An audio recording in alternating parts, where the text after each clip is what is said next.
Mastering the second conditional, negative forms. Hello, language learners. Today, we're delving into the fascinating world of English grammar, specifically focusing on second conditional sentences. More specifically, we will zoom into the negative forms within this grammatical construct. By the end of this video, you'll have a solid understanding of how to properly use the negative forms in second conditional sentences. So, let's dive right in. Before we get into the negatives, let's do a quick recap of what a second conditional sentence is. A second conditional sentence is used to talk about hypothetical or unreal situations in the present or the future.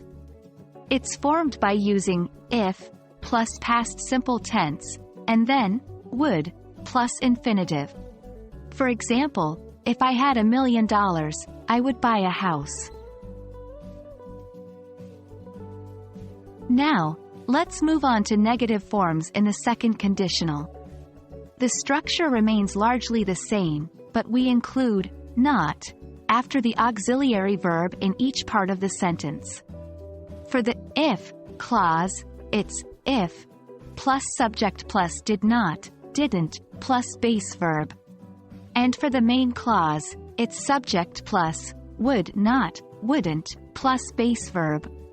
For example, if I didn't have a lot of work, I wouldn't be so tired. Knowing the structure is one thing, but using it effectively is another.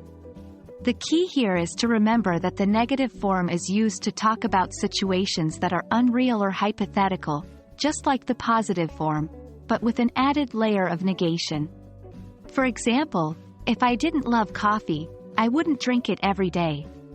This suggests that I do love coffee and I do drink it every day. And there we have it, the negative forms of second conditional sentences. Remember, practice makes perfect. So, try incorporating these into your English conversations and writings to get comfortable with their use. We hope you found this video helpful, and as always, happy learning. We're excited to see how you progress in your English language journey.